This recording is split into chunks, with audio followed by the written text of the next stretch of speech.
Hello and welcome into Sorare Spotlight. I'm Andrew Laird. You can find me as Lairdino on Sorare. Joined with a very special guest today, Momo from Sorare, to talk about the first part of the winter gameplay update. Momo, it's been a minute. Good to see you.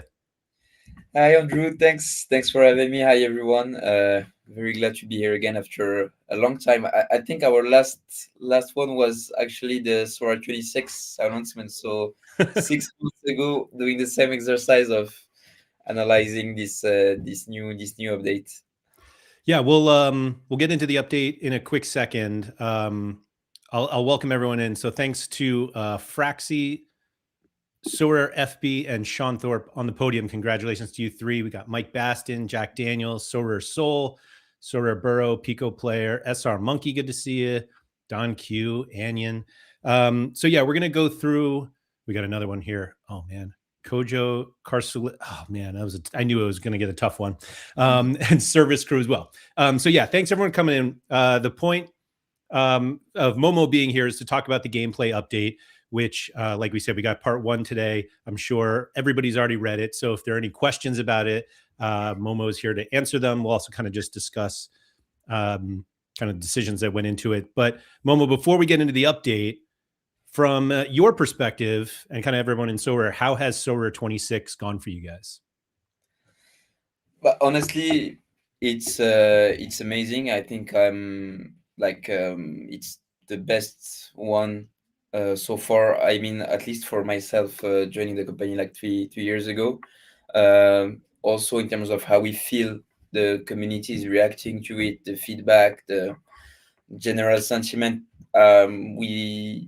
We've never been in such a place mid season of a Sorare season, so we're super happy about how things are going.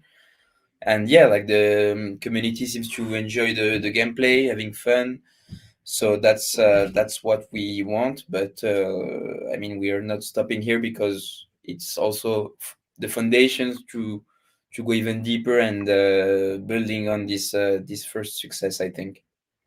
Yeah, I think I agree. I think it's been significantly more positive. Sorare 26. And it's kind of funny that we're already thinking about Sorare 27 and what's to come as we're, what is today, December 15th, where we have so much of the season left. But obviously, you guys have been quite quite open that any sort of announcements that are come or any gameplay changes will come with enough time. And so there are people who were thinking about Sorare 27 already. Part of that is you guys reference in the update about Essence and what will come. So we'll get into that in a second. But the yeah, I feel like the season is both very long and short, and so we're kind of like maybe halfway through. But it seems that you guys have had a lot of kind of tricks up your sleeve with new competitions that are coming out and ways to keep people really engaged in the platform, not just buying our cards in July and hoping for the best for the next few months, but with quick play and the way that streaks kind of keep everyone going. It's been a really fun season so far, and I hate to put the pressure on you guys because it feels like now the community kind of expects you guys to have something new kind of every so often just to keep us going. And you guys keep delivering it. So at least from my point of view, I don't want to speak for everyone else, but I think you guys have done a great job so far. And yeah, we're hoping to see how you guys keep it up. Thanks. Yeah, you said everything. We of course have a lot of surprises, or at least novelties and things for Story 26, obviously. But as you said, I think one of the most important things for our managers is the ability to plan and the notice ahead of eventual changes, that we understand it very well. So we just want to be as fair and anticipating as possible. That's why we did this first announcement as early as today. I think that last season our first winter communication was in January. Yeah. But yeah, even if this one isn't that filled with important news or concrete novelties on gameplay, etc. At least we wanted to address the first main questions or concerns that we were noticing, and the Essence transition was one of them. So we figured that like the soonest it was out, the better, and it allows us also to set the stage for part two in January. That will be more yeah. So yeah, as we quickly say the introduction, it's this one is more about like the season transition and a few little changes, but the one in January will be more focused on the new gameplay that could be implemented for the new league launches. So typically, the MLS competition that will be again on Sorare, of course. Yeah, I think it's one of those that everyone is obviously excited to hear about it, but understandably, it's still only December, and so we don't need all of the information today. But um, we do love, but it feels like maybe it's not anymore any significantly different. Although you did say kind of how last year January was the first update, but you guys obviously have seen the feedback or the conversations that people are having and being able to address them early on is great. So I'm just going to pull up the blog. I already scrolled down a little bit, but for those of you who haven't seen it, this is available on the Sorare blog right now. If you just go to the homepage, I think the top notification is this one. So obviously, um, part one is today. Part two is going to come sometime in January, where the normal kind of winter updates come. It starts off with just the commitment to the 26 prize pools. Basically, I don't know. I actually hadn't seen much conversation about whether the prize pools were going to change, but I guess there were some conversations about it, and you guys were just kind of here to confirm that what was announced before Sorare 26 happened is going to be the prize pool for the rest of Sorare 26. Yeah, yeah, no, you're right. It wasn't that much of a debated topic currently, but still, I remember also in the summer or when we announced the prize pool in the first place, that some managers were questioning whether it will last for the whole season. So yeah, we thought it was good just to reconfirm this once and for all. Now that we are like mid season, and like that everyone can be reassured on the fact that host streaks, the leaderboards, the essence amounts, etc. Like everything is gonna be the same for the whole season. So that's good news. Does that mean we should rule out any possible like boosts to streaks or anything at any point? Or Well, we shouldn't rule out anything for sure, but like the permanent structure and core yeah. structure will remain the same, of course. But that doesn't mean that we can't do some kind of special events, and these kind of things are always on the table. You saw with the MLS that we tried to do a little, even if it wasn't like huge, but at least to celebrate properly the end of the season and the playoff with a little boost on the streaks. So we're not there yet, but that's always on the table there. That wasn't that little of a boost. I mean, that was pretty significant for an end of Yeah. season. So I know a number of people um, who played MLS and got kind of the end of the season, and they thought, "All right, the season's over," and then they saw the increased boost, and they started going for it even harder. So um, the late season stuff is definitely appreciated that from the community. Absolutely.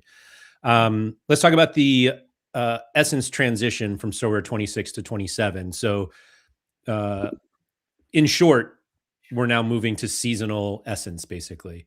But and so the Sorare managers won't have the ability to just carry over all of their essence that they won in Sorare 26 to craft Sorare 27 cards, um, or at least not completely. And so, what was the kind of thought process going into this? I don't think this is like a shocking decision Yeah. um, for most who kind of have been paying attention to Sorare. And so but I will say that I have been part of a lot of conversations recently of should I save my essence for Sorare 27, even though it's December and I feel like people are kind of acting like it's April or May. But what was the kind of what were the discussions kind of internally about whether to do this, and when the decision was yes, you should do it, how you got to where you did? Yeah, yeah, as you said, yeah, we started seeing the discussions too, and we wanted like people to avoid people having headaches, trying to figure out what will happen, and at least now they know how it will happen. But yeah, in terms of reasoning behind the decision, there's as we say here, like the balance that need to be found is between allowing people to like carry their season legacy into the next one, and to have this strategy that can be to stop crafting if they want and stack for the next season. We want them to be able to do that in to a certain extent, but at the same time it would have been completely, of course, unreasonable and just impossible to just allow people to carry on their same balance into the next season with potentially most of the people just stop crafting right now, as you said, and stacking for 6 months, and the Sora 27 card supply and reward card supply would just have been completely depleted in the first weeks of the season, which is not what we want, us, but also the community, because that means no more cards to be rewarded in the craft very soon. So we had to find this balance and maintain like the sustainability and the health of the supply and crafting system. So we went down with this option, which isn't that far from what we had last year, because as you said, essence becomes seasonal, but the other way to do it without making it seasonal is to put a cap on essence, and that's what we had Right. last season, but it served the same purpose. So like it, and the consequence is the same, like you can't carry up up of a certain amount for the following season, but we preferred not to do like this hard cap as we had last season, with people just losing essence at some point. Like you could have decided to stack for the following season, and I think it was 650 the max, and you could have just lost your rewards because you don't want to craft and you keep winning essence that you just lose. So we wanted to find something different from this hard cap. So we came out with this digressive like formula to allow people to carry on over some of their essence. And yeah, I think the comparison is there somewhere. But last season, if you take the 650 cap and the rebase that we did, which was multiplying everything by 20, Hmm. that actually meant 30,000, 1,300 essence. So yeah, 30,000 essence total, which is less than the max you can carry over this season. But yeah, I think it's a good compromise for everyone. Yeah, no, I think it makes sense. I think people have long forgotten that there was a cap last season, and so, but also just the way that we use Essence is significantly different now in terms of arenas and whatnot. And so, um, is the expectation that, or I guess not the expectation, just to confirm, kind of again that um, we most likely won't be able to craft like before the first game week of each competition. Like this year, you had no one could like craft La Liga cards before the first La Liga game. And for example, like, is that the expectation that it'll happen similarly next season? Yeah, yeah, probably. I mean, it's a bit early Sure. to lock it in official information, but yeah, it will probably be something like that. Yeah, indeed. And there was nothing in here, and you mentioned kind of right away, and it's in the blog that the bigger update will be in January. Should we expect any sort of World Cup talk in the January update, or is that, do you guys envision that to just be even a separate announcement? That's a good question. I think that, to be honest, January won't bring the full news on how like the World Cup will look on Sorare.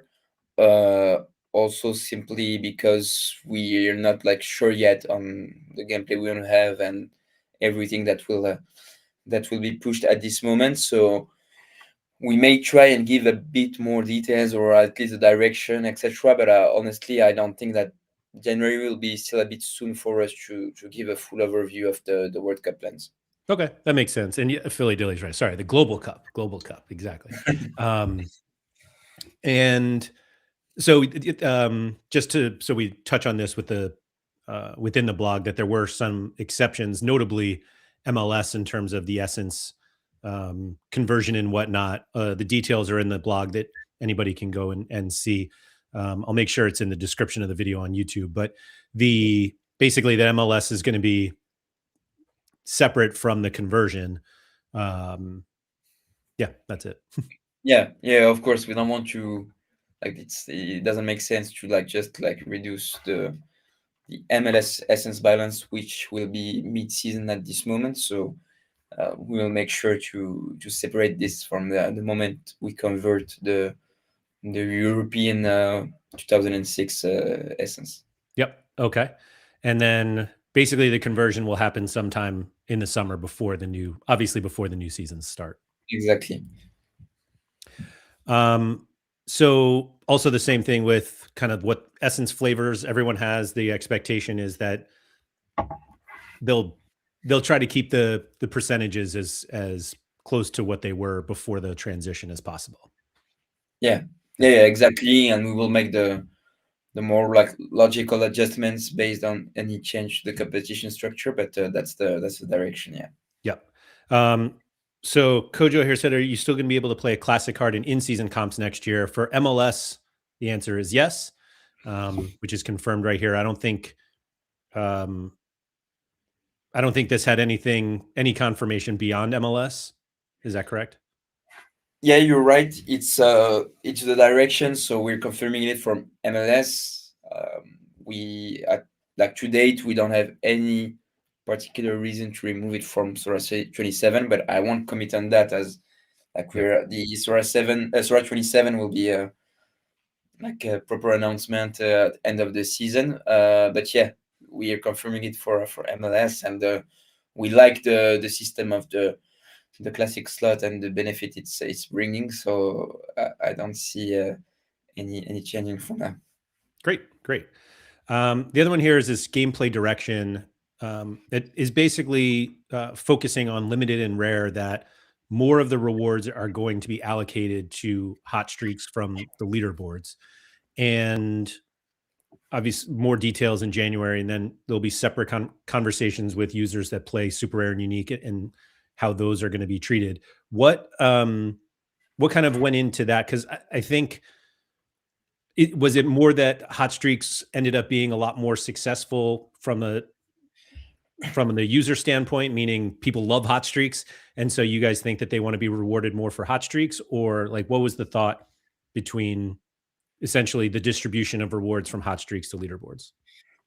Yeah, yeah. Well, honestly, it's something like that because we see that, like, of course, so a lot of people play for the leaderboards, and we know that, but hot streak has become like a really central part of the gameplay. The fact like to play against us with just like score targets, no need to see how others are doing, etc. The fact that you have this progression to go towards like big rewards, even if it's a beat the game mode, etc. We obviously see that people love it, and we see the MLS as the opportunity to test the direction. So it's not like a huge shift or something like that. We're not like changing the game, the core mechanics of the game.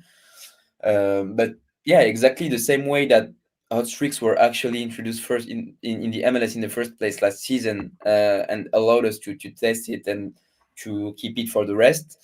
We also want to seize the opportunity of this new MLS season, to test this direction of making maybe the hot streaks even more attractive and rewarding, by changing the allocation of the rewards between leaderboards and hot streaks, but also maybe finding a few additional features tied to the hot streaks that could make it even more exciting. And it will also allow us to clean a bit the UX and make it like front and center in the product. So yeah, honestly, if I'm super honest with you all, nothing is locked 100% yet for the even for the MLS gameplay. So we also wanted to share this direction because we know that it will trigger some discussions, debates within the community, which will also help us make the final calls. But yeah, the direction is to put more rewards there and make it a bit more important than it is today already. So do you guys envision that more as like higher payouts for each step, more for this fifth streak, or is it just that that you want to do more and we'll figure it out later?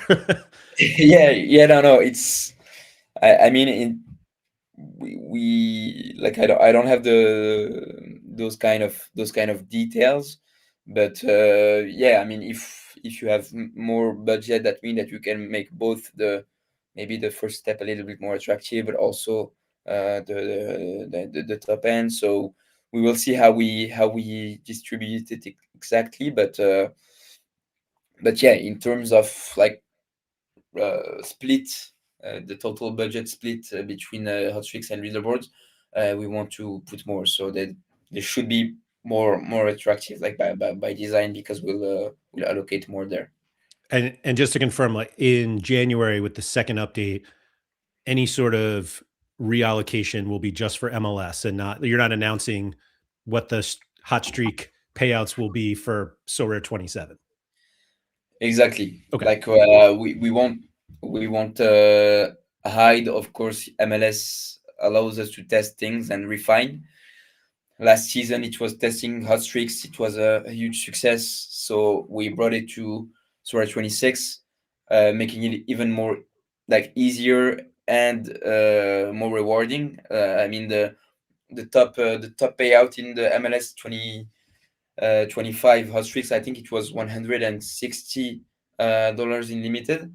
It's 1,000 in Sora 7. So you the what we do for the MLS won't be the exact gameplay of Source 27, of course, but we'll keep the good stuff and adjust the things that need to be adjusted, basically. So Great. Great. Yeah, I just want everybody to kind of understand that the January update is not going to have like specifics for Sorare 27 in terms of, uh, prize pools and all of that. It's just kind of an indication of what is coming.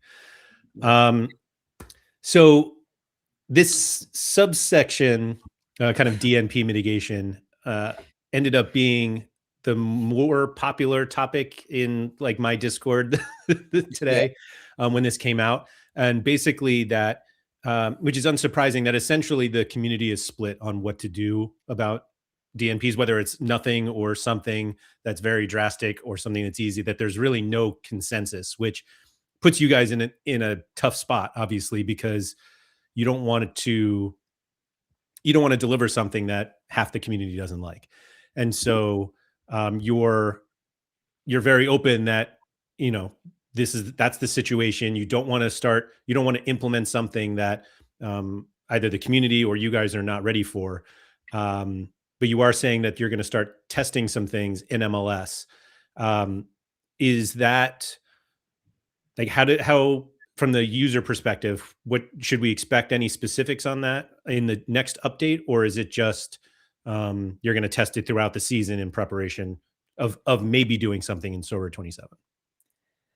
no, yeah. As you said, it's a tough one. Like we even thought a lot about this section and whether to put it or not, because I agree that we don't reveal much with this section in the blog, but still, we wanted to acknowledge the topic and give the position where we are as of like to date. So I'm also completely honest here when I say that nothing is locked yet, even for this MLS test, whether it will take place or not in the first place, and if it takes place, how it will look. Both are undefined, so we could. It's not impossible that we end up with no uh, DNP change Sure. or sub solution for the MLS launch. Um, but now, to get back to your first question on the timing, if we happen to do something for it, I think it will indeed be part of the January announcement, Okay. because one of the key things here with this DNP stuff, besides the fact that it's uh, no consensus and it's hard to make calls on it, uh, the thing we all agree on is that it's an important gameplay element. So for us, it goes into the categories of things that we don't really want to announce mid-season, or even in winter for ongoing leagues. That wouldn't make sense for us, especially with this direction of stability and planning that we want to give to our managers. So that's why nothing will happen for the ongoing Sorare 26 competition this season for sure, even in January or February or March. And if we decide to do something, it will be for the MLS season, because it's the beginning of the season, new cards, new launch, and yeah, I think that, yeah, if we do it, we will give the specificities on January with the big MLS announcement. So you reference here, it says we're doubling down on interviews and surveys to gather as much community feedback as possible, and I can just picture Paul having to work through all of those. But the is there kind of a target um, percentage, I guess, of users that you talk to that you say yes, we're going to go with this solution, or we're not going to do anything? Like I I feel like this has become a very hot button topic. And so if the community, let's say, is split 50-50, no matter what the solutions are, if it stays at 50-50, then I assume you don't do anything, as opposed to you don't make a change as opposed to making a change. One of the things I very specifically remember, I think it was actually when it was probably the preseason Sorare 26 stream we did. Um, Maybe it was Tolga who said it specifically, but the point was basically, you guys don't want to implement something and then 6 weeks later change it. This is a very, very big gameplay change. And I think as much as the people who are pro uh, whatever the solution is, subs, late swap, whatever, they understand that this is a major change. And so they don't necessarily want you guys to just like rush into something. And then all of a sudden we're like, oh, wait, we don't like this actually. And so I think we can all at least appreciate that you guys are taking the time to understand, why the community likes one or the other. And hopefully these additional interviews and surveys give you guys a little more clarity from a broader user base. I mean, I obviously have my own opinion, but that doesn't mean that everybody agrees with me. And at least let you guys know that I know that that Yeah. not everybody has to feel the same way as I do. No, no, of course, you're exactly right. Like, we just want to make things right, and to be thoughtful on this one, especially like the fact that it's not a straightforward like issue to solve. So we need to be careful. And honestly, as I said, we're not that locked into like the direction, not the direction, but the how it could look like. Still many things to define and many options are on the table. But also, like, what we will do could be something like not light, but there are different of levels when you see the topic and how it could be solved. You can do some like mitigation that is not that huge in terms of gameplay impact, and that can be a first step before going deeper. Mhm. So I will share a few things, because we're here to discuss, and I love also the opinion of the chat and yours. But for example, it's not what we will do for sure, but one option was just to try and see if instead of putting some subs or late swap or rolling locks, etc., see if we can just remove the advantage that current starters have, even if they don't perform well in a game. You know that, like, you just play, you do random performance, or even underperforming a bit, and you end up with 34, 33 points, which maybe doesn't make a lot of sense. Like, it's a bit arbitrary to have this base score. So I think it was even like it's an idea from the community that we saw people debating around. But yeah, maybe if one solution that we can explore is just to have, like in NBA, scores starting at zero. That would mean that if you have a DNP, or if you have a starter that doesn't perform very well, it's the same. Mhm. So you don't feel that much penalized. Everything will be adapted, of course, in terms of scoring, etc. Whether you lower all the target, or the scoring is on a different scale, so it remains between 0 and 100, but the the points are a bit different. So I'm sharing this because I saw it, and I want to make a point on the fact that it's not necessarily a huge change and a sub or something like that. But of course, that doesn't mean that it's what we will do, because maybe some people won't like this one, or we will see if it's a good one. But that's we have a lot of options. That's what I want to say. Yeah, no, for sure. And for everybody who thinks they have a really good idea to solve it, there's another person who either will find a hole in it or they have a way to improve it. And so, yeah, that they're not. There's no shortage of options. That doesn't mean that they're all good, but there are plenty of things that I think the community has come up with. And sometimes the community has a good idea, sometimes they're not as great. But it is like I said, I think it's important that the community knows that you guys know that it's out there. It's not like you're ignoring it um, or trying to hide it. It's just there's no easy solution. If there was an easy solution to it, it probably would have been implemented already. And so, yeah, I think people are just will look forward to whatever the tests are or the interviews um, that you guys ask. And frankly, I'll talk to the live chat here or anybody who is watching. Feedback from users is super important. And if you have the opportunity to speak to Sorare, whoever it is, about whether it's subs or anything of the gameplay, like I think it's really important that you provide that feedback in a um, more official capacity than just a random comment on Twitter or whatnot. That being able to speak to somebody from Sorare and have the opportunity to explain why you feel one way and and they take a lot of time to truly try to understand what direction you're coming from and ways that they can improve the game in a positive way for everyone. So if you get a survey or an interview request, like I highly recommend you take it because it obviously just helps all of us and particularly everybody at Sorare get a better understanding of how we actually feel. And I will say that the way that people speak on Twitter versus how they speak to another human while they're getting an interview is probably a little different. And that latter one is, I think, a little more helpful. That's all.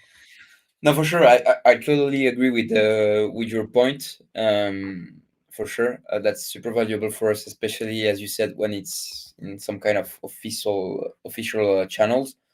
But at the same time, I also want to say to people who don't maybe have that chance to get involved in one of those interviews, or get like the random survey on the website, that we we we are a company that I think maybe others do the same, but we are particularly present on our social channels, all of them. And I don't mean just me and some like Tolga, etc. I mean at the company level, we really all have eyes on Twitter, Discord. There's a Discord feedback channel with like where you can vote for the ideas that you like, the Twitter posts that easily pick up some visibility because of the interactions on them. So still, if you don't have the capacity to enter those official channels, survey channels, a good post on Twitter or Discord will, with good arguments and constructive feedback, will also probably land in front of our eyes, and it's also super helpful. So don't hesitate to do that too. Great, great. Um, so another point, I think somebody in the chat before was asking about like the Argentina cards. Argentina starts up in January, and but basically, I I feel like people don't understand it enough. But essentially, like your so rare license agreements and negotiations are usually pretty private, and so I can't imagine that you guys would keep an announcement on a league or whatever it is. And so, if you're asking, hey, do you guys have whatever license? If it's not announced, it's just not ready to be announced yet. Yeah, exactly. This one is a bit tough, but that's how it is. We can really do anything different. It was exactly the same actually in the summer. Um, we had, I think, a first comes milestone or early June, and then early July, just like 2 weeks before the Jupiler Pro League cards were launched. And yeah, in June, we weren't even in a position yet to announce the competition structure. It was a bit frustrating because we had a lot of good news with Jupiler, Eredivisie, Liga 1, etc. But yeah, those kind of things are like more last minute, and they have a lot of implication there on the prize pools, etc. So we can do much different here than announcing everything at the same moment in January when it's the complete the full reveal. Love it. Um, L15 is gone. We've moved to L10 following NBA. Well, I don't know Exactly. what's going on anymore if L15 is gone. What do we no. What is the I mean, you guys kind of mentioned that you think L10 is kind of a better indicator of form than L15, but um what was there something specific that pushed you guys towards this, or like what's the because it feels like one of those things that doesn't matter and then all of a sudden matters a lot. And so I'm just curious where you guys like where this fit in terms of the decisions. Honestly, it's not the biggest breaking news we've pushed so far, but yeah, it's a little change we wanted to make. As you mentioned, one of the positive aspects, which is quite important for us, is the simplification aspect and standardization aspect across the sports. So we could even bring it to the rest of the sports to make sure that we have only one indicator of this type, because it's easier when we, and also I think because we had quick play, which is a recent addition, which put the L15 front and center because it's the key element of it. It also made us realize that L10 would be more easy to, maybe, yeah, also to reflect like the to be a bit more dynamic, so more useful in this game mode. And it's also served the standardization process. So I mean, it was a little decision we made on the side, and also because it doesn't have that much of an impact.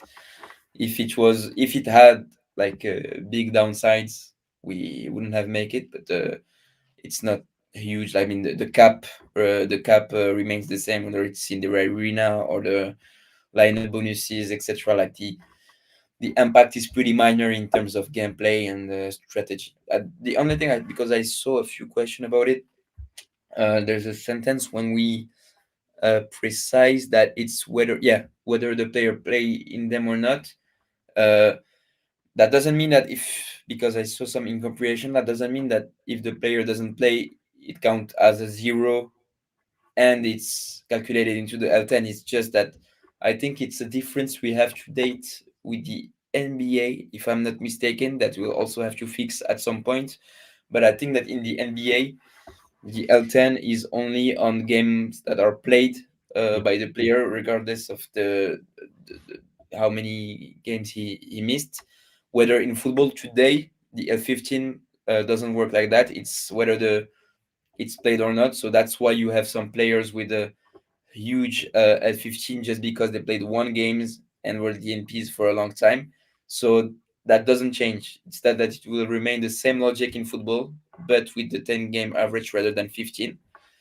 And then we'll see if we need eventually to standardize even further and make one unique rule across football and NBA on the games that are played or not. But just wanted to clarify that it doesn't change how the L15 is computed today.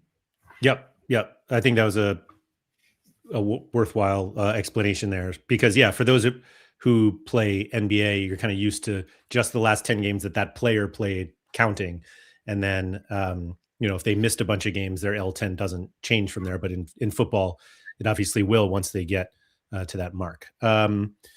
And the card supply, I appreciate this update as well. Basically, a lot of discussion lately on how high some of the mint counts have been getting. It's particularly spoken about at the limited level, even though super rares have been in the 9, and 10 range for a while. But when it's only 10 cards for a whole season, you can get there a little faster. But I the example that kept going around, which you guys reference here with Christos Zolis from Club Bruges, whose 1,000 of 1,000 just was minted, and basically the update is you guys are well aware that some cards that'll happen with some cards like Zolas, who's basically the only Greek Jupiler star or whatever it was, that a lot of people were crafting his card knowing who he was based on their clues and whatnot, and so that will drain his supply faster than others. But basically, that this is your expectation that most cards are going to be gone kind of earlier in the season as we play, and then as the latter half of the season comes, um, if you want to buy cards, you have to go to the secondary market, which is kind of where all of the Sorare players or Sorare managers who are looking to sell cards, like if now they're the supply, and but basically you're just confirming that everything's okay. Yeah, exactly. As you said, and as I said in the beginning, it was one of the little topics we saw discussions on social. So we thought that it was a good thing to touch on it on this update. And yeah, basically on the everything related to the sales supply, that comes as no surprise for anyone. I think that the in-season model makes it that it makes sense to mint the cards early in the season.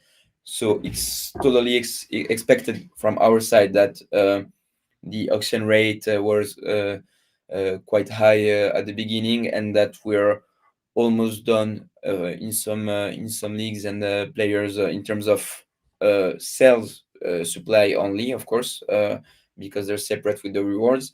So that's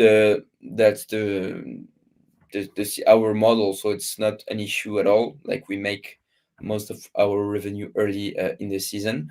It's expected. And yeah, the other side of it is the reward supply. And there, like, there's no flag or no big no problem is in terms of supply. But yeah, we still wanted to acknowledge that we could have some cases of specific players running out from the crafting reward pool before end of May, like so this because of as you said, the specifics of the new crafting, notably. But that doesn't mean that it's a big of like a large scale issue at all. The reward pools and the reward supply will remain healthy for the those 6 months remaining in the European season. But yeah, we wanted to make sure to address this and just to reassure everyone. Yeah, I don't think it's going to be something that the community feels until we get to that point where the primary sales are pretty much done. But it does feel like there's at least a path to the secondary market becoming quite busy, Yeah, if there aren't that many cards available. Um, So yeah, that was it for this update. And as you said, there'll be another one in like the bigger one in January. There was a question that was in the chat earlier that I just wanted to see in case you have something that you can say on it. Anthony was asking if there'll be any sort of like special game mode for the Africa Cup of Nations, or if it's kind of does what similar other competitions that don't get their own. It'll be all star, maybe submissions or what. Yeah. So yeah, we confirmed it. I think it was in our winter blog. Sorry, that Afcon will be covered on Sorare. Yeah. So we have it with our provider. That's the first good news. So you'll be able to play it in the All Star Arena under 23 and so on. The other thing is that you can play your Afcon players at least during December in quick play. I think that after this weekend, it will almost only be Premier League and Afcon. So Mhm.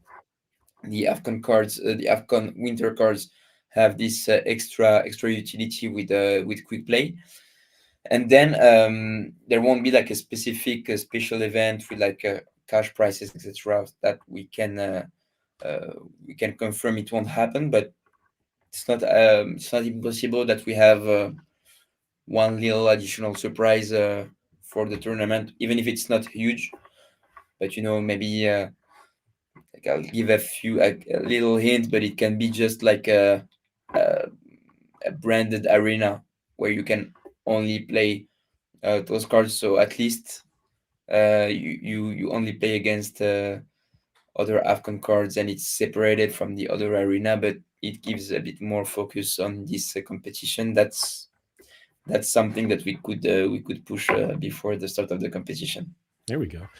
Yeah, I think a lot of people are looking at the cards that they won't have for their regular competitions because those players are going to AFCON and just thinking, I want to be able to use those cards. But I think the point that gets missed is that there are a lot of players at AFCON that don't have cards, and so running like a whole competition that doesn't include every player is not it's not a great experience for some people because it's like, what do you have, three players or five? If you don't have a full lineup, and so I'm just not sure that there were enough players at AFCON to have like AFCON specific competitions other than I guess these arenas. Is that a maybe a hint to league specific? You don't have to answer that, but Oh, it's Udwig. I would love to answer, but no, I can't. And we're always working on improvements on the features that we have. So Arena is one of them. I don't think we already pushed like a real V2 of the Arena with like significant changes or improvements. So it's always on the table. Like we'll keep you updated if we push anything soon. But that's a direction we could take. So mhm. yeah. Okay. Um, the so is there the expectation is that sometime in January we'll get the bigger update. So just to review, because I've kept you already longer than I said I would. So it'll be some sort of ML, like the more clarity about MLS. How much of the announcement do you think will address So Rare 27? Basically, I mean, we have the Essence conversion announcement here. Do you expect like significant gameplay changes to be announced for So Rare 27 in January? No, I think that 90% of the announcement will be about the MLS, the gameplay, the exact price pool, the numbers, etc., so that people have all the info they need to plan their season. That's also why it may not be like early January. I mean, Sure. usually we push those kind of like the final price pool and numbers like 2 or 3 weeks before the first cards are launched. So it could be rather like the second part of January. But um, yeah, so it will be the focus. I think that one point that could be addressed and that has an impact on Sora 27 could be maybe the ceiling. Maybe we will give a little update about it. at this moment to keep like this 6 months notice. It's a bit like essence, even if it's for the end of the season or for the transition. Maybe we'll have a couple things to share, even if it's honestly not defined yet, because it will depend on how things evolve with the new gameplay.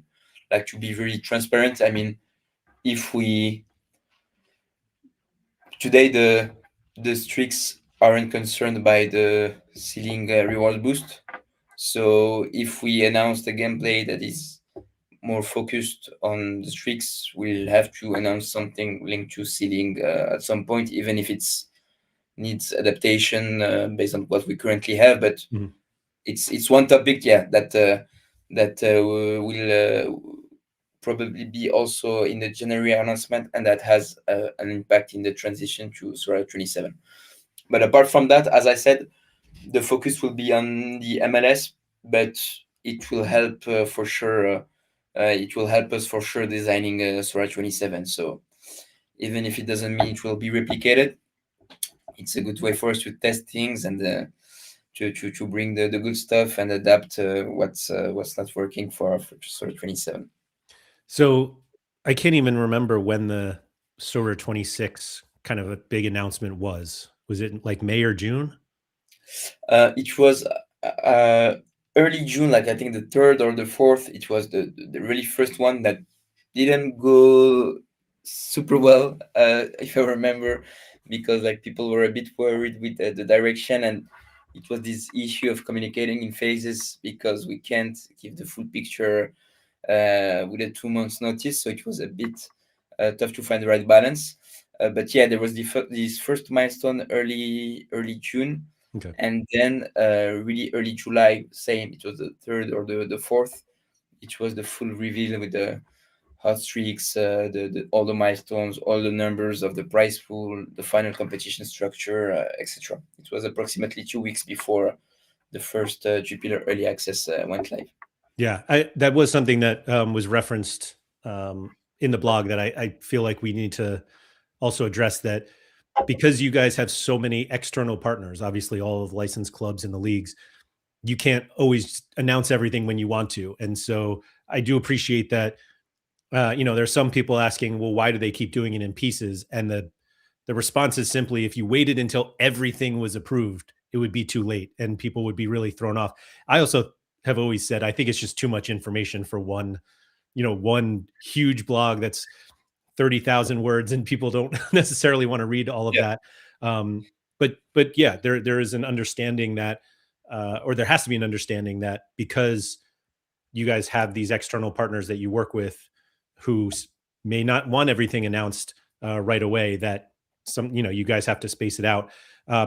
Will the World Cup affect kind of your timelines in terms of announcing Sober 27, or is it once the World Cup starts, you can, you're not going to make any change, probably not make any changes to the World Cup competition in the middle of it.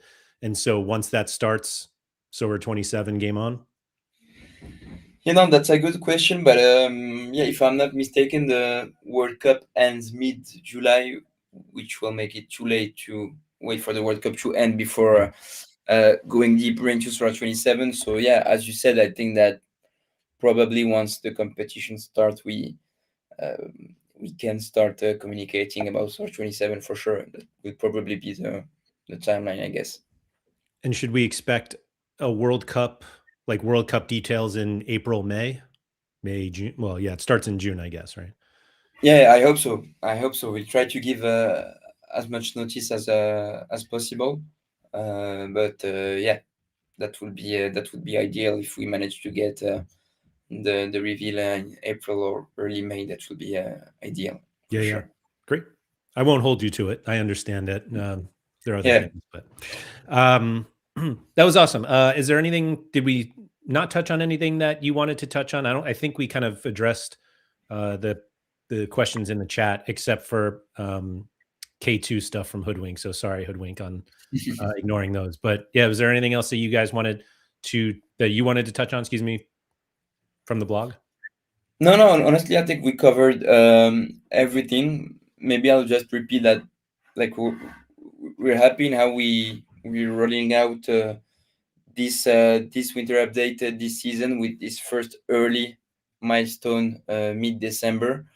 But just like reconfirming that things aren't locked, that it's also an opportunity for us to give you a direction, and we're sure that it will make you debate, talk, and share your thoughts on socials, so that will also help us make the final calls that are still needed to be made.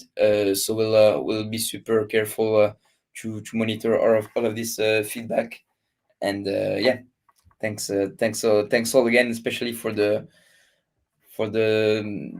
amazing support that you gave us with this Sorare 26 season. So it gives us the energy to go even further and continue the hard work. So thanks all.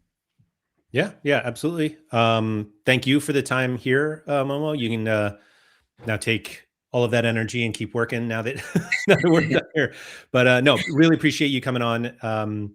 I think it's always really great to hear from people at So Rare, because there's a, we can talk as much as as all day on things, but it's always great to get some insight from the people who are actually working on the game, and also just appreciate that you guys do hear us. I don't think there's any thought that you guys are ignoring us, but it is, like I said, it's just the confirmation that you guys do. Hopefully, you don't see all of the tweets and every Discord message, but maybe you do. But it's great that you guys are reviewing that, and obviously, the whole goal is to make the game as great as possible. And so it seems like you guys are working with that goal in mind. Definitely, Cool. 100%. Yeah. All right. I'm going to keep going. Momo's going to go. So, Momo, thanks. And we'll see you in a couple of weeks for the January one, I'm sure. Exactly. Thanks a lot, Andrew. A pleasure as always. All right. Thanks, Take man. care. Bye, everyone. All right. All right. That was fun. So now that Momo's not here, we can really talk about. No, I'm just kidding. But I don't think there is an expectation that we're, learning everything about Sorare 27 in mid December, and so the update today, I just think, is really important in terms of understanding what they're looking at and sort of the priorities to or the priorities that they're focusing on, and whether it's moving more of the prize pool to streaks, which they're going to do in MLS, and presumably, if that's successful, we see it more in the regular Sorare 27 competitions, or any other changes that are being made. I think I felt a little bad putting Mo on the spot there about the sub thing, just because it's obviously, like we said, it's a hot button topic that a lot of people are pretty passionate about on both sides, and the fact that there's no kind of, not even an overwhelming consensus, but the fact that there's no consensus puts them in a tough spot, because if they do nothing, then, if it is 50-50, if they do nothing, then the 50% who want to change are still unhappy. And if they do make a change, maybe not all 50% who say to keep it as it is are unhappy, but ultimately they need something that is easy to understand, doesn't put any specific user or user type in a disadvantage or gives an overwhelming advantage to others. And so the it's a tough spot. It's obviously a tough spot, and it's there are passionate opinions on both sides, and so it's just great that they are looking at it and that they're going to try to test it however they are. So anyway, Philly Daily said, if you're going to increase streaks, please go bottom up. Don't make them more top heavy. Yeah, I kind of echo that as well. If we are halfway through the EPL season and the top streak is hit once, I don't think the streaks were necessarily marketed as easy, but I think it is kind of, it is a little, it was harder, at least to get to the top streak. Although we have seen plenty of people who have got there, maybe not in the Prem, but Kevlo says, is it late to start So Rare? I don't think so. I kind of did a video Oh, it was on this channel. Yeah. So one of the Sorare spotlights a few weeks ago, which obviously we're now further away from that, but I think based on where card prices go compared to the beginning of the season, and the fact that hot streaks allow you to start whenever you want, um, it it's not, and that doesn't necessarily mean that you're going to have as much success as people who started earlier because they they obviously had more time to win. If you start now, Andrea said it may be late, but it's never too late. I wouldn't. I don't know if it's never too late, but I don't think it's too late right now. We're in a tough period schedule wise, where depending on what league you follow the most, because I think that's where you should start. You know, you may not have the opportunity to get all those cards and start right away. Like if you're a huge League One fan and now they take a month break, maybe the cards get a little cheaper. I'm not sure, but you know, you obviously will have to wait to compete as opposed to the Premier League, which keeps going. And um, so, yeah, I think it's worthwhile to consider it and to look into it. Or even if you are looking in a new competition, maybe you play so regularly, contender, challenger, and you want to play prem over the holiday period. I think it makes sense. Um, I wanted to know how the prices of cards change. Like, what are the factors? So I think generally utility is still the biggest factor in terms of card prices, and utility goes in a lot of different ways on So Rare. So if you wanted to just do it for, you know, if you want to chase hot streaks and leaderboard cash, the card prices are generally down now from where they were at the beginning of the season, and part of that is because everybody who bought cards at the beginning of the season has had those 4 or 5 months to compete for hot streaks and leaderboard cash. And so as the in-season cards have, you know, a season long of utility, you can use obviously one classic next season, but it's only one. But um, as that shrinks, theoretically, the prices should shrink. Now we do get a Lino said streaks get easier as the weeks go by because you get XP. So yeah, the more you own a card and the more you play it, and the more XP you win, yeah, you can make your cards more powerful. But we do have these. We have had. I don't even want to call them one off because we've seen a couple of them, but like this new quick play feature where if you buy a winter edition card, now you know if you beat the L10, it's essentially a different streak format, but those cards become more expensive because now they have more utility than non-winter collection cards for the rest of the season because you can compete in quick play, and then later on once quick play is over, you can use them in regular competitions. And so there are different cards for each player. Special edition cards may unlock different competitions. And so there are opportunities to play differently with different cards. So I wouldn't necessarily say, you know, look at the card prices of the winter edition cards and say that's how much a card is, you know, how much I have to pay for a card now. If you're not going to play quick play, if you're just going to play the regular street competitions and leaderboard cash, then presumably you can buy cheaper cards off the secondary market. The collection score isn't as high. There's a whole lot of complication, or you know, it gets a little more complicated at that point. But um, there is stuff like that. Is it possible to invest in cards just so if I find prodigies and all? I mean, there are plenty of opportunities where people have bought cards and sold them for more later on, but I think a majority of people play excuse me, majority of people buy cards with the intention of using those in the game and um, and trying to win from those. I think that's the way that the gameplay is set up now, and particularly when those cards then move from in season to classic, their utility is significantly lower because yes, you can use one classic in season competitions, but it's just one. And so what happens to your other ones? They go into the classic competitions, which don't have the prizes aren't as big, and the many more people are competing. So they just have lower utility in terms of actually being able to generate from them. Um, Speaking of the leaderboards, I was going to go through them today. I don't have the updated streak numbers, but I do. I would love to just go through kind of what we do on a normal Monday.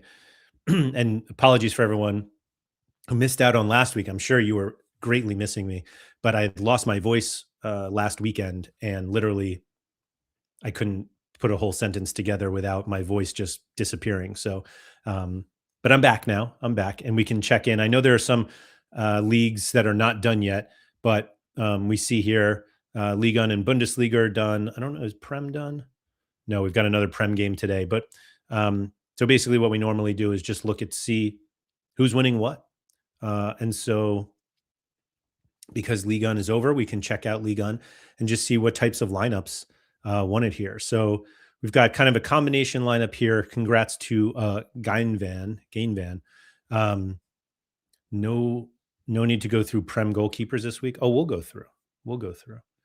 Anyway, so this was first place. Congratulations to them. $2,000, 515 points. We have any teammates here? We do. We have Greenwood and Hoiberg from Marseille. We've got Ilan Cabal from Paris FC with their that was in a loss. Excuse me, they lost 3-0 at home to Toulouse. Dominic Greif and Matthew Udall from Lyon and Lens, respectively. So this won it. $2,000 here. Let's see, 515.31. Gosh, that's a huge score. And then we've got the same Marseille combo here in second place, but we have Bryce Samba from Rennes, Baby Doué from Strasbourg with an 80 in their 0-0 draw to Lorient. And then Lassine Sinayoko, who had a brace at home against Lyon, that 4-3 thriller there. Wow, bang the 100 there. So that was 510. And then third place, Greenwood, a little more of a Marseille. Naif Agard in his last game before the Africa Cup of Nations, and then Greif and is it Greif or Greif? I don't know. And Doué from PSG. They're off the bench, 72 off the bench in their 3-2 win away to Metz. Let's see. In rare, Risser and Udolf. So Lon defensive stack, Greenwood, Hoiberg again, and then Kangin Lee from PSG. I guess we're just going to see we are so back. Congratulations on your $3,000. 563. Wow. I'm guessing we just see this Greenwood, Hoiberg everywhere. Second place, there they are with Grief, Zabarny, and Kangin Lee. Third place, there they are. Third place had the full Marseille stack. Rui, Agard, and Aubameyang joining Greenwood and Hoiberg. Let's see, 563, 529 won Division 2 in rare. A little bit of a Lyon combo there with Mata and Tolizo, and 525 in Division 3. This was a mostly Marseille. That's what we can call that one. And then in super rare, I know the PSG rotation kind of ran, made some people go a little nuts.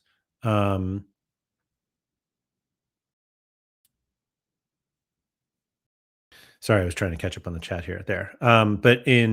So Nanzo won it 658.24.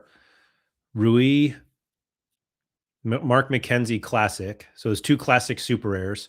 And then Ronjay, Sinayoko, and Himad Abdelli, who just absolutely smashed. In fact, took the second lowest scoring player as captain, but didn't matter. And so this is all. Oh no, I'm sorry. This is a Rui unique. So classic unique, classic super rare for McKenzie, and then 3 in-season super rares. Cohiba second with a full Marseille stack with classic Greenwood. These are all super rares, so no unique bonus. And then Risser, Sar, and Udall from Lons. Oh, and Edward. Oh, and Tauvin. Full Lons stack here in third place. And disappointing one from Tauvin. Man, great lineup. So that was League 1. Prem is still going on, like we said, but so you're saying PSG rotation allowed some other people to win. That's interesting. Yeah, but most of the PSG rotation was known, so I think people weren't necessarily playing them Philly dilly. So I see what you tried to do there, and nice try. All right, who's winning Prem right now? Right now, it's Nickel 94 or Nickel 94. Donnarumma, Vardiol, Tielemans, Ekitike, and Verts captain. Man, Florian Verts 78 without a decisive. Ekitike 84 with two of them. What is the game today? I forget. Let me see. Today is Man United at home against Bournemouth, of course, of course. So plenty to play for. Second place right now, Allison, Konate, Liverpool defensive stack in their win against, or their clean sheet win against Brighton. Xavi Simone, Erling Haaland, and Cherky captain. How about that? That's a fun one. And then third place currently, Leno, Calvin Bassey from Fulham, Phil Foden, who's been on fire, Erling Haaland captain, and Morgan Rogers. Hovan really is sealing our basement. Yeah, but he's been more sealing lately. Sorry to skip back on Ligue 1 for a second, but let's see. But yeah, it's and these two were international. So actually, if we just take out we'll do just Lon. Yeah.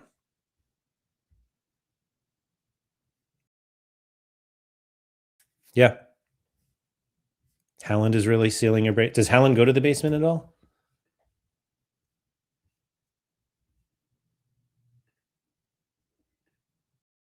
I guess so. But yeah, he's been a beast. Okay, let's see here.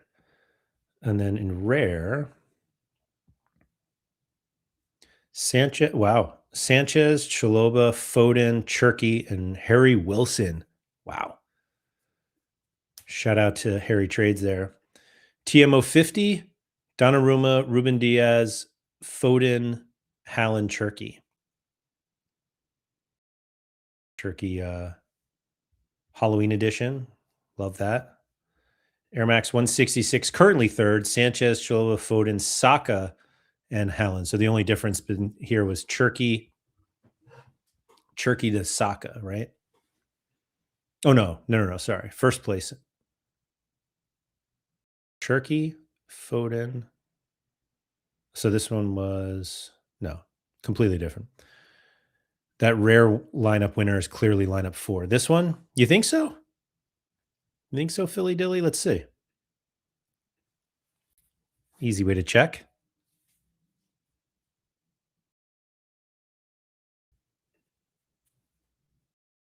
How many Prem? So this is Prem 1. Won 4,000.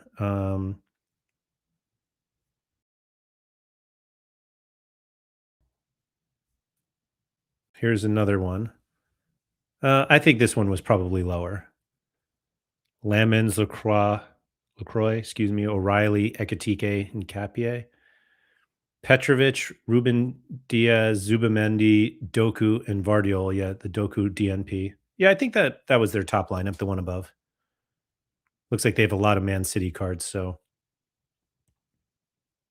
maybe it's not. I don't know. That one was in Division 1. This is Division 2. Division 2, Division 2. Yeah, see, it was the top lineup.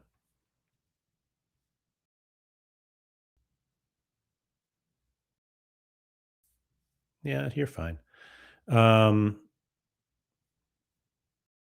Yeah, and then let's see in super rare. What do we have in super rare today? Allison, so full Liverpool.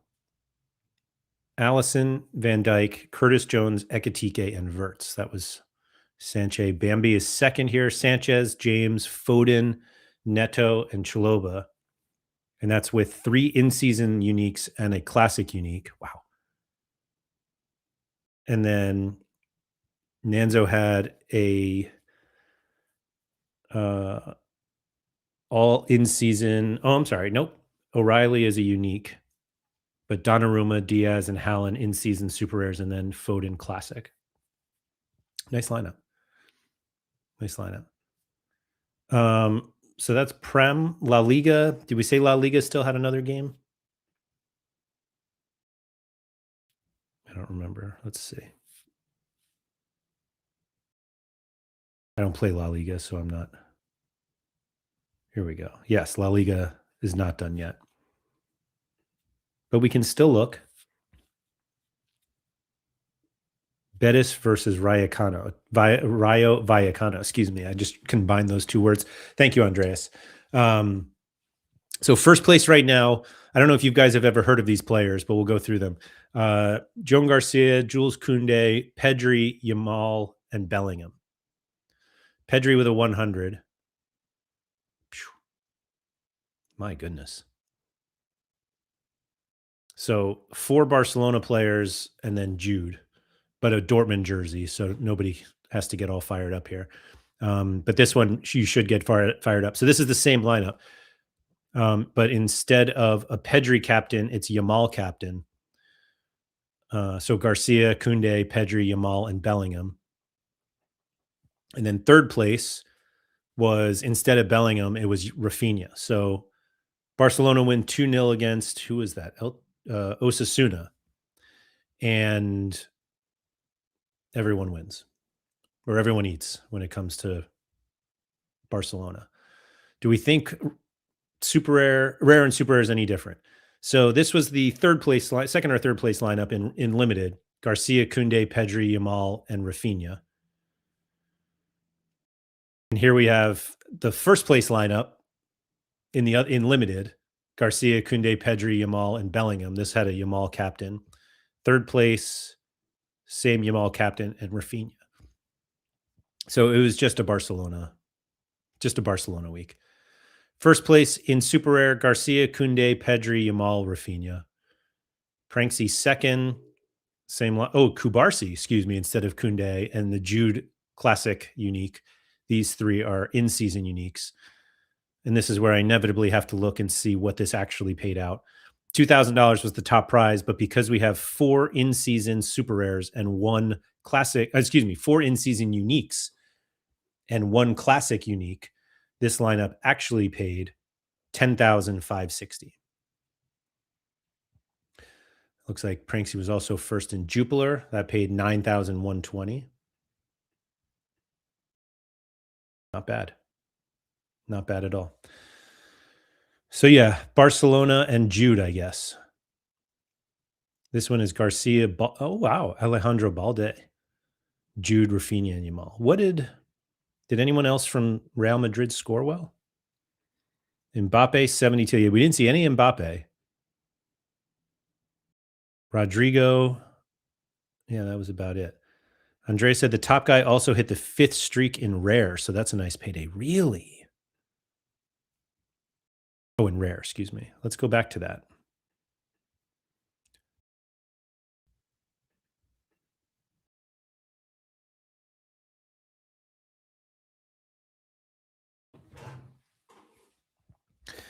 Wow. So $3,000 plus another 180 for their ceiling bonus, 3,180, and then another 4,000 for hitting the 5th streak. So 7,180 for this lineup. Now they had 2 shots at it. What's the top one in rare? Is it 520? Andreas would know.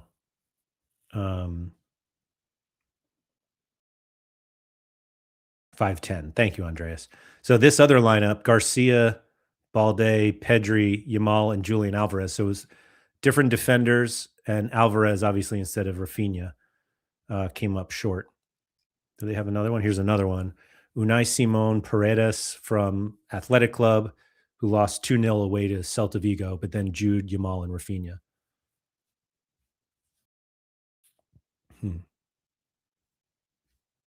Oh, and here's another one. Courtois, Balde. I don't even know how to say this guy's name.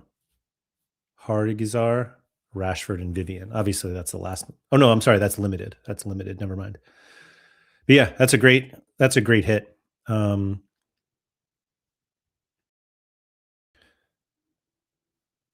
Guy casually has 3 Yamals and 2 Pedris. I don't know if it's casual. Man, those 3 super rare EPL top 3 are expensive lineups. Yeah, they are. You're not wrong about that. Yes, and Andreas going for the top streak next week. Good luck, sir. Good luck. Bundesliga is done. So we can go there. Top lineup in limited: Mark Flecken, Bensebaini from Dortmund, El Canus from Stuttgart, Olise and Kimmich. Olise captain. Hmm. It's an interesting lineup. I feel like, I mean, I know me. If I had all of these cards, I would have played Grimaldo with Flecken and then gotten a DNP.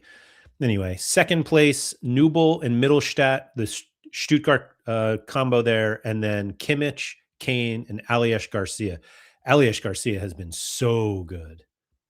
So good.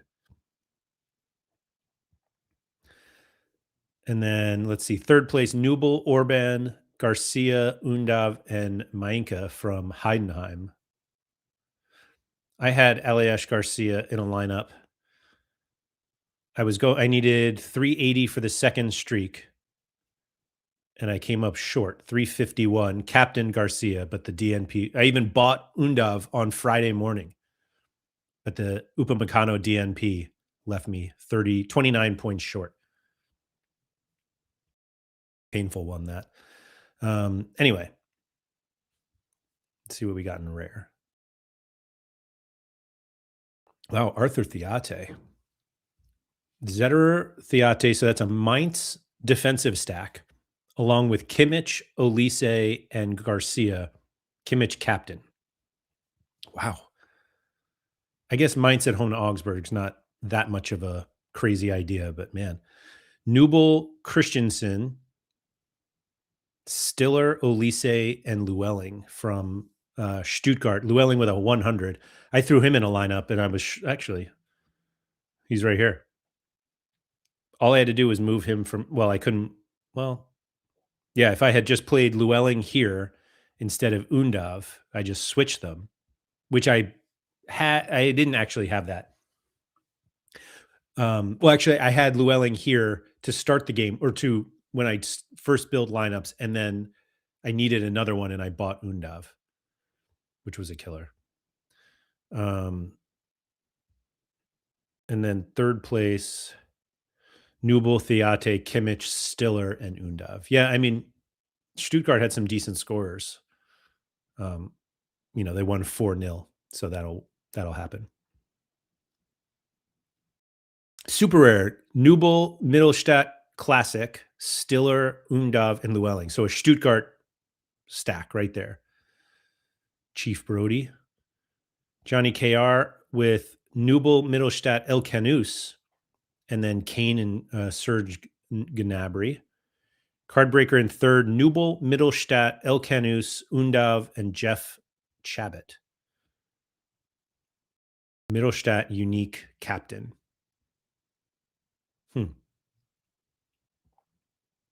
So you can get away with not a ton of Bayern. In fact, oh yeah, there's a little Bayern there. Kane and Gnabry. 2-2, obviously, the defensive players. Oh, that's right. And as I showed, the Upamecano DNP, but then Jonathan Tah was a DNP as well. And now Neuer is hurt, although I think he's only going to miss one game. Lennart Karl scores again.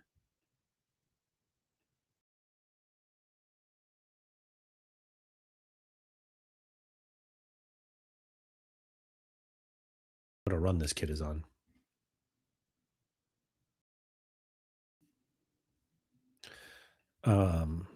Okay. Who's next? Jupiler Pro League, where I don't really know any of these guys. Oh, there's Zolas, though. Epolo, let's team-wise, what do we, wow, Epolo. Seems wild to put Epolo in this lineup with Brandon Michele, Van Aken, Zolas, and Nilson Angulo from Anderlecht. Perfect captain. 514. A QTN in third. No surprise. Epolo, Michele, Van Aken, Angulo. So same lineup, but different collections. And QTMO Davy Rofe as the goalie instead of Epolo. That was the only difference here.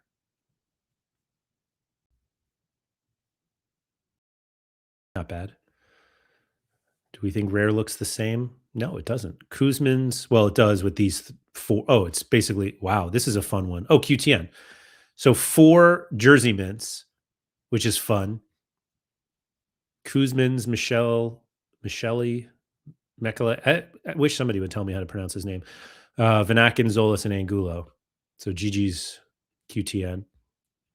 Lucky Green had Toblason, Matt Smets, Classic Vanaken, Zolas, and Kevin McAllister.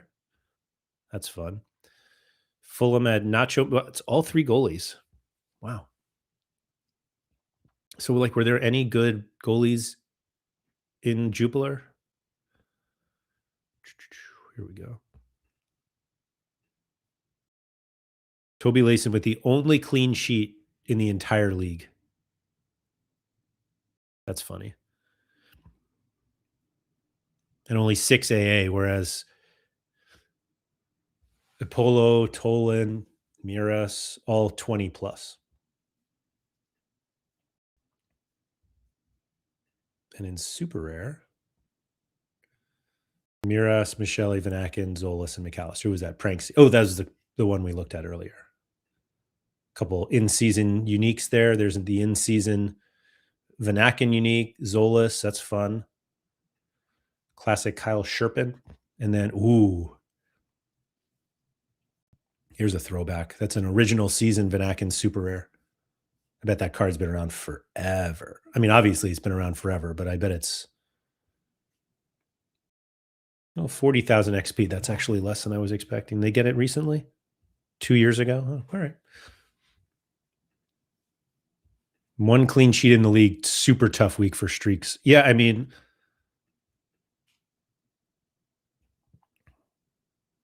I know I wanted limited. Well, 530 won it. Oh, they're enough. They're enough 500 scores. Like when Zola scores 100 and Vanaken scores 80, and like the three most popular players are scoring that much. Angulo's probably, there are probably plenty of his as well. Solis. I'll do that. Thank you, Midnight Rider.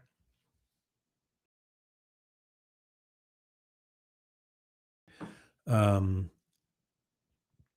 see. I think that was all Jupiler, right? We'll blast through Eredivisie. There it is. Another Groningen week. Really? Oh, yeah, I guess home against Volendam. Oh, man. Where's Harry Trades? Hopefully somewhere near the top. So full Groningen. Yeah, just. Wow. Oh, we got a Joey Veerman here. Bassar Onal. Rare did we get? Wow. Understall and Proper. That's a throwback. Rezink, Goats, and Oscar Gluck. Ajax, Onan Feyenoord yet again. And there's the Groningen stack again. I know Harry had a Groningen stack. For those of you unaware, Harry now hosts a show on this channel on Saturdays, and also obviously has his own YouTube channel. Harry Trades Challenger. Let's see. Where is, there it is. 54th. Oh, because he threw Saibari in. Looks like he had a wrong defender. But I love it. Love it. Just all over. Groningen stacks for the win.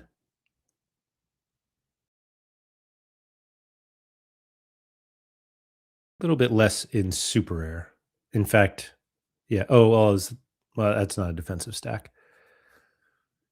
Heerenveen won 3-0 away to Sparta Rotterdam. My gosh, what a world we live in. PSV put up 4, but give up 3.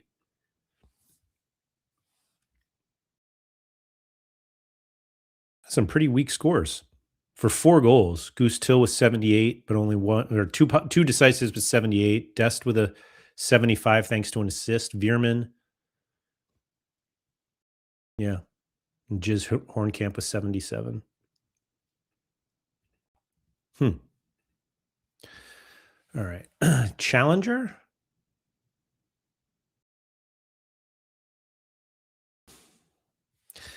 I make that face because wait a minute. Uh, Wait a minute. Philly Dilly said the best scoreline is Arsenal Wolves score all 3 goals and lose 2-1. Yeah. Sorry, I just saw that Benfica score. Um, oh, that's right. I had this one. Did I not play? Oh, for some reason, I didn't play Pavlidis here. I needed 400 for the streak, got to 395.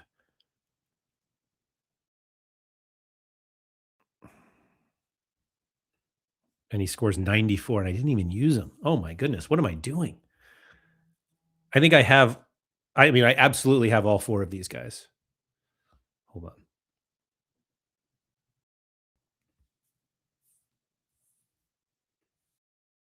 Probably because he was benched midweek. I don't think that's why I did it, but I'm pretty sure I have all 4 of the guys who are in this lineup. Dedic, Baranachea, and Araujo. I'm almost certain.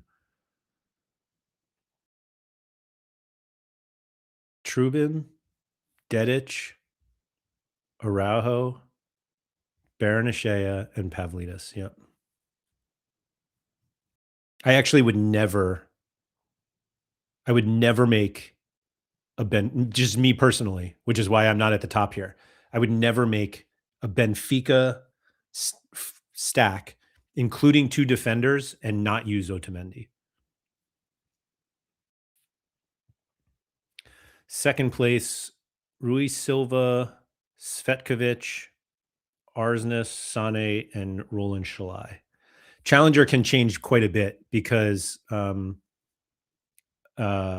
Porto plays later today. They play in about 3 hours, and Fenerbahce are playing right now. They're up 2-0 in the 33rd minute. Let's see. Goals from Talisca, who I didn't play. Duran penalty. Oh, that must have been it. Mulder and Alvarez, who I also didn't play. I don't think. Ugh, unbelievable.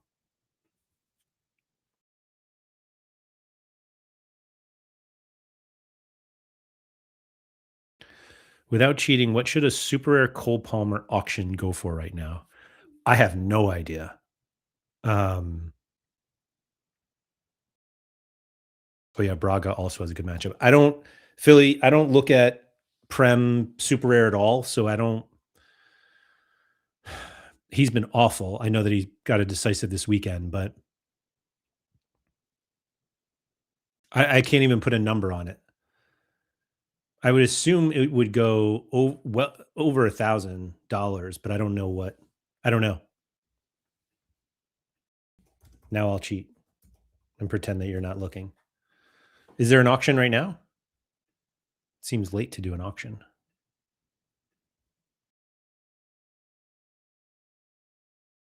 1,600. Yeah, I think that's reasonable.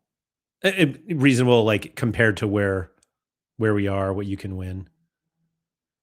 43 minutes left. These are cool.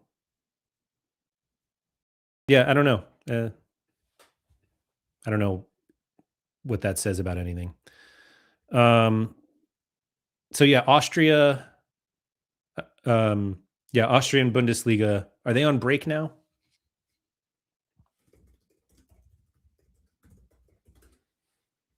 Yes, so they're on break until February. So they'll leave Challenger now. Didn't seem too bad. I mean, it's not over yet, so who knows? All right, rare. Trubin, Harry Milne, Mild, Milne. I don't know. Baranachea, Trincao, and Pavlidis. Man, Pavlidis. What was I? Man, crispy bacon winning that one right now. Then we've got a Croatian, four Austrian Bundesliga players: Leitner, Svetkovic, Seidel, Bajic, and then Ilkay Gundogan. Why not? Oh, this is a classic. Wow, a classic unopened Ilkay Gundogan. Oops, that's not what I wanted to do. Surely they had a picture for him, right? From last year. It was a Barcelona card, no less. Team. Oh, I guess maybe he didn't. Yeah. And it was last season. Wow. How about that? He transfers to City if he opens it. Can he even open it now? I actually also thought that at the end of the season they opened automatically, but I guess not. Did he have a Oh yeah, he did. Okay. Makes sense. Actually, let's just look to see. I keep doing that. Let's see if I still need my 26 Man City Graylish. Is it part of a bigger collection? Ah, okay. Makes sense. Okay. I get it. I get it. And then, oh, Andreas, Trubin, Otamendi, Modric, Suarez, Trincao, captain. You can still open them. I opened a special card from last year 2 days ago. Wow. Okay. Was it the old? It must have been the old like animation, right? It wouldn't have been like this kind of the SD card animation. Andreas, nice job here. Great lineup. Modric, man, it was all set up for us. And then in Super Rare, Providel, Dedic, Torreira, Stulic, and Gundogan. Wow. So I don't even know who this is. Nicholas Stulic at Lecce. Wow. Providel with a 91. I have him in a lineup somewhere with a DNP, I think. Egg Swap Bot second.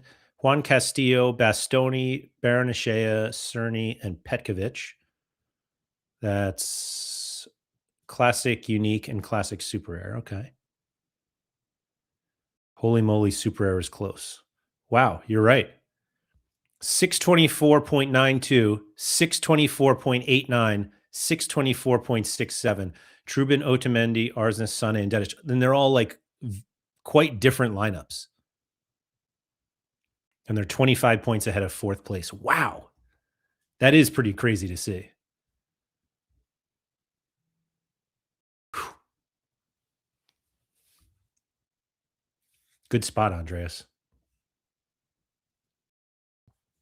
And GG's to them. Although, again, Challenger's still going on.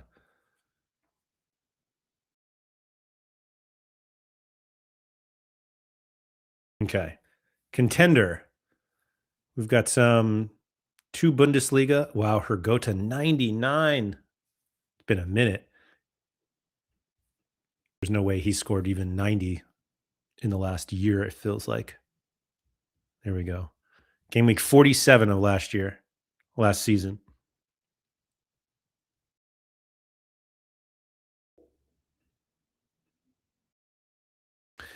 Good spot, Don. Cheeky goalkeeper captain, Timo Horn. Imagine captaining a goalkeeper from two Bundesliga.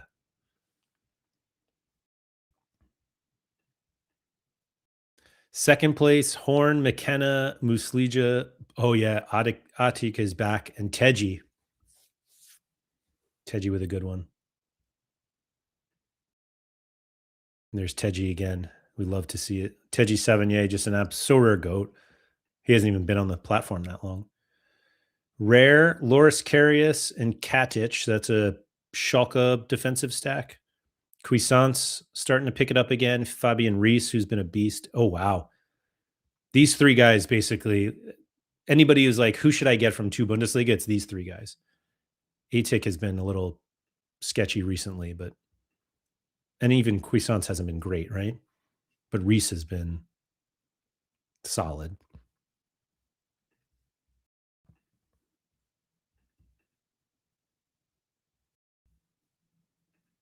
Let's see what Cuisance has. Oh, he's struggled. Huh. Talk about, what were we talking? Ceiling basement scores? That's a lot. Reese clearly the And then, yeah, he's back. It's another one that I have in a lineup somewhere that came up just short. Here it is.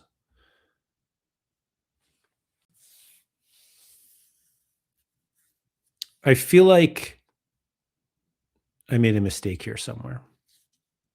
It might have been captaining the guy who scored 16. That might have been the problem. But thankfully, this one hit to keep the streak alive. Shout out to Zuriko Davidashvili.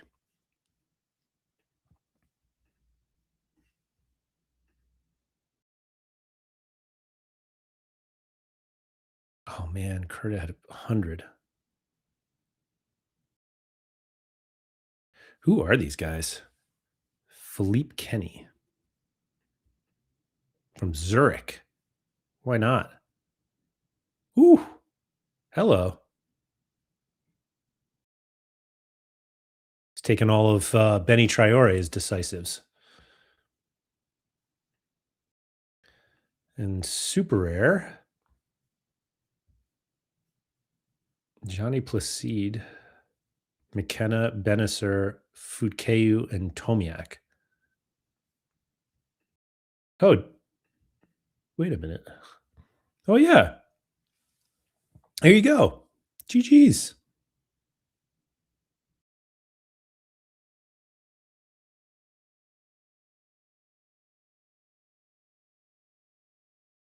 In season unique goalkeeper 100. How about that? Why not? Good spot, Philly Dilly. Benisser has been really good. Does Croatia take a break? What's their deal?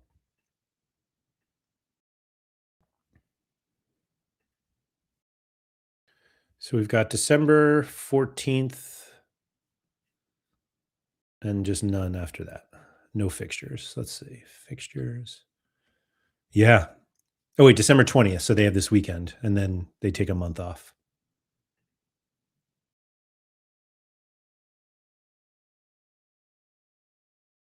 So this is, yeah, just one in season. So 1,500 probably paid.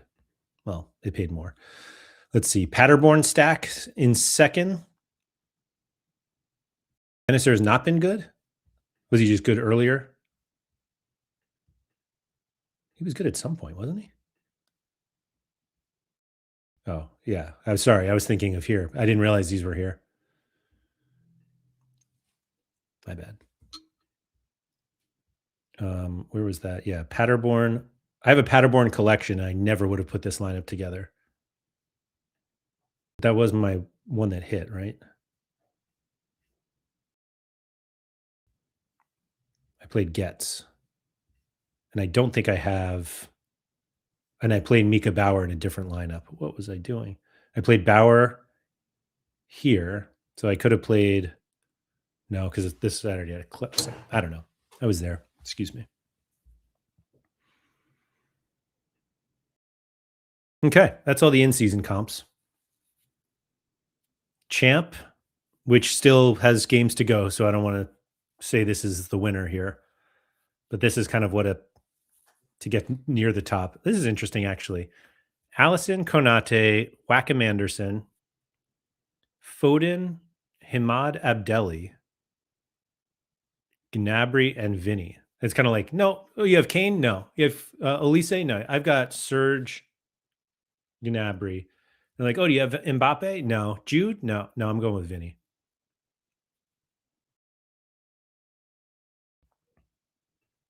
Second place. Oh, no. Eighth place. Excuse me. Courtois, Vardiol, Kubarsi, Pedri, Kimmich, Mbappe, and Haaland.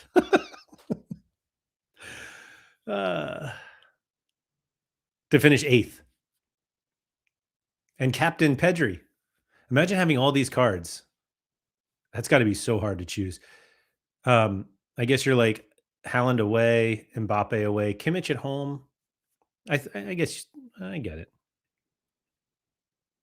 Yeah, that lineup's crazy. So first place in limited right now is 6,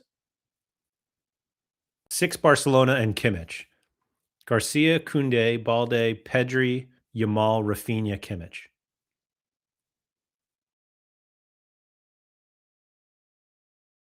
50th place, Garcia, Ruben Diaz, Theate, Bellingham, Valverde, Gnabry, and Foden. Man. Under 23, first place in limited is Trubin, Modu Keba Cisse, Yance from, I assume that is Groningen. Yep. Pedri, Jude, Olise, Yamal. The top of that, like those two defenders, I guess are there any like super, I guess Vardiol is one. I'm trying to think of like super U23 defenders. Because you look at here and you're like, who are the best U23 players? And these guys absolutely get mentioned in the conversation. Pedri, Yamal, Olise, and Jude. And Trubin is popular, but like he's still in Portugal. So if you were like asking normal people who the best young players are, it's them. But who are the best? Let's see. We'll go U23.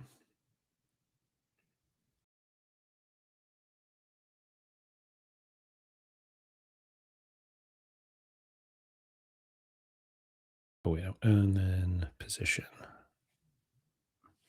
Are there? I feel like I'm blanking on one that's probably really good, but who knows? Let's see. We'll let that load and come back. 10th place, Trubin, Samson Baidu, Valentin Barco, Pedri Olise. Zolis is, wow. I don't think I knew he was at, is that Twente? Oh yeah, it is. And Yamal. Here we go. I'll do L40. Who are the best U23 defenders in the world that are not named Josko Vardiol? Josko, excuse me. Let's see.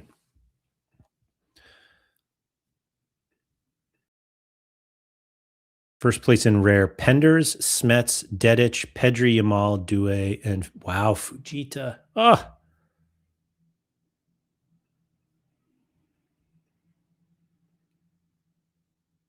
Fujita could have been oh, all right. I was going to say, when he was in here, I got a lot of talk of the rookie card challenge. Here we go. Vardy. Oh, yeah, Nuno Mensch, although he didn't play. It's just not a lot. Lukeba. Heisen's been hurt. Oh, Inacio only played 45 minutes. It's like that's where you have to differentiate yourself. Noel Incapié, Carlos Romero, Pedri Yamal, Verts, and Gustavo Puerta, who plays for somebody. Racing Club. De Santander. Why not?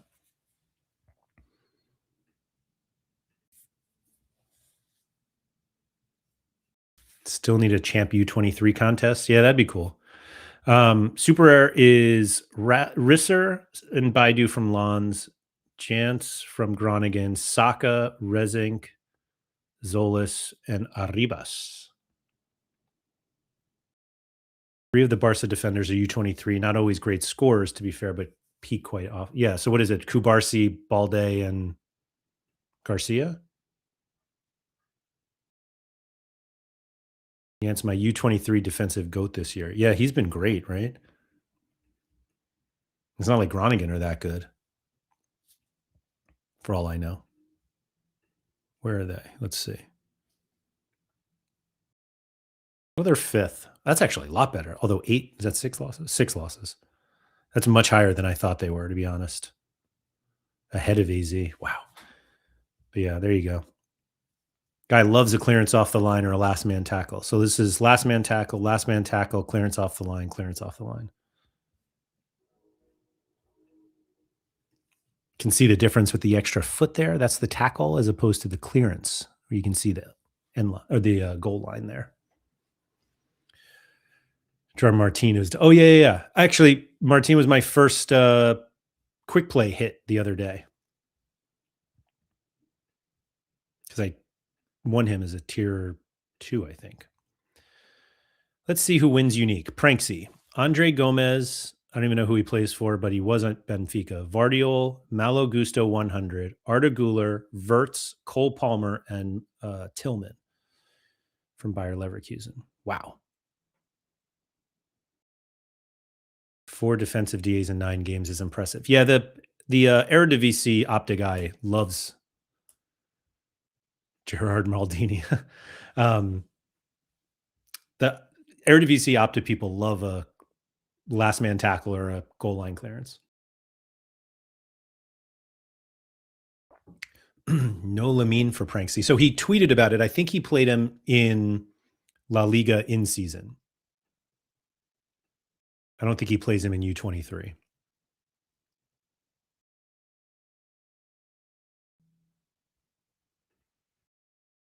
Let's see. Yeah, here he is. So this lineup won $10,560 for second place. Wasn't this in first place earlier in the stream, or was it always second? I don't remember. But anyway, there's the Umal. Correct. U23 is not an in-season competition. But yeah, that's a big one. Everybody's favorite bot: Basilbot, Trubin, Ian Matson, Zentner, Karetza, Smets, Cherky, and Carlos Romero. Always second, but was first earlier this weekend. Okay. Gotcha. Always second, but still 10K. Yeah, that's okay. I think he'd take that. Obviously, he would prefer first, but I guess we could look at All-Star. I tend not to do this because we look at the streak numbers, which I didn't get ahead of time. So my apologies for that. We'll revisit it next week. First place currently in All-Star: Nicholas Kristoff, Kunde, Tapsoba, Arsness. Ooh, I don't know that one. Usama Targaline, maybe. Killian Corridor. Wow. And Pavlidis. Pavlidis, of course, winning All-Star when I don't even play mine. Gosh. What was I thinking back on Monday? We got a combo Barcelona and Real Madrid here. Joe Garcia, Jules Koundé, Eric Garcia, Pedri, Bellingham, Mbappe, and Rafinha. That's the top of All-Star now, not the top of Champ. Trust the process, Andrew. He did get subbed out. How long did he go? Whoops. Hold on. 77 minutes. Yeah, that's why I didn't play him. You're right. Process over results. Always. Ugh. Anyway, that was the rare. Super rare. Rui, Burgess, Van Roy, Vanaken, Zaruki, Cerny, and Otamendi. Why not? And then unique.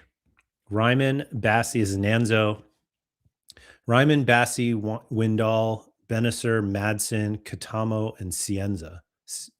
I was about to say Cienza's been really good, but as he had a 41. Pranksy had Donnarumma, Skriniar, who's still going, Bardaki, Torreira, Kirchu, Pavlidis, and oh my god. Wow, Bassi on a U winner. Maybe not. Still going on. Pranksy's 25 points back. Skriniar this game is only at halftime. I need Skriniar to have a monster game and for that clean sheet to happen. So who knows? Apologies to Nanzo for hoping that Skriniar ends on 100, but Daddy needs it. Yeah. Yeah. So those are all the competitions. Obviously, everybody was here for the gameplay update. If you have any additional questions, I can certainly try to answer them, but most likely somebody from Sorare will be looking for any opinions on things on social media, or if, like I mentioned on the stream when Momo was here, if they do ask for your feedback, which it comes in a, sometimes there are surveys that pop up kind of on the site, or I think the ones that I've seen are kind of how likely are you to recommend, but there are some others that pop up asking for feedback. Some people do get emails about it, and or maybe they could reach out to people individually. I don't know if they do that, but Paul is who I've spoken to previously, and Paul is excellent when it comes to understanding what the what the player base wants or expects, and a lot of that just comes from the feedback that he gets, that he gets from other people in these interviews. So if you do get an opportunity to talk to Sorare, in whatever capacity, I highly recommend that you talk to them about it, because they want to continue creating a platform, or working on a platform that people want to play, and they want to make sure that people are happy on the platform and continue to have a good experience with it. And feedback is a huge part of that. It allows them to stop guessing what people want from the game, and they can actually find out exactly what people want from the game. And that doesn't necessarily mean that they'll take our suggestions and implement them, but it'll give them an idea of where we all stand on the platform, what we expect and want and hope for, and then can build something that's closer to that. And so, again, if you get the opportunity to speak to them, I just highly recommend it. It's usually not a ton of time, and I think you'll get a lot out of it. It'll give you a clearer idea of what they know and what they've heard from other users, and maybe they get something from you that they haven't heard before, and that opens up a new door and a new opportunity of things that they can add or remove or whatever it is from the game. But again, highly recommend, if you have the opportunity to talk to somebody from Sorare, please do, so that your voice is heard, and it's not just kind of a random comment on Twitter or in Discord or wherever they get a lot of their feedback that's not within these surveys and interviews from them.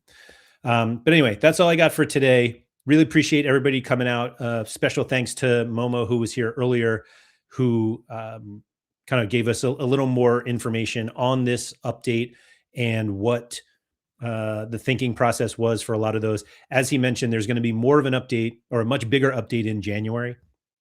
That's going to be the one where we get more details on MLS. It may not be the exact prize pools, although I feel like he did say that we would. But it's just going to be a bigger update with more details on that gameplay.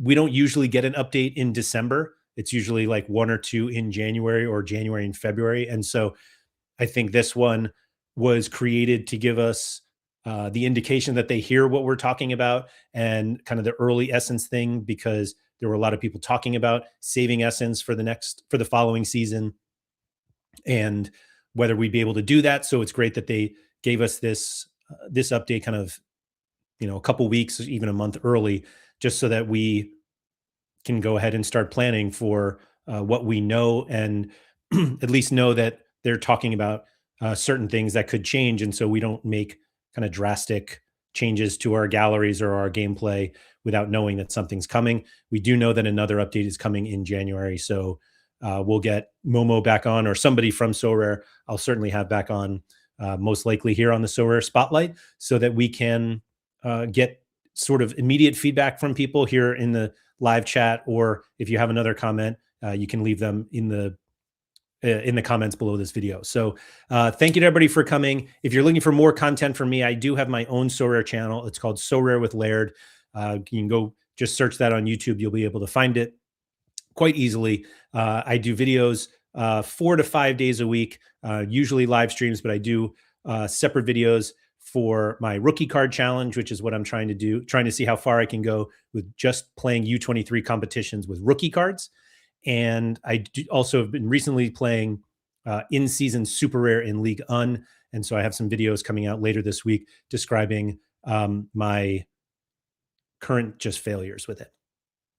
I wish I could say I have great success, but we haven't hit the success yet. And now League Un goes on a break for a month so I can stew over it. But anyway, thank you everybody for coming. If you could please like, subscribe, all that good stuff.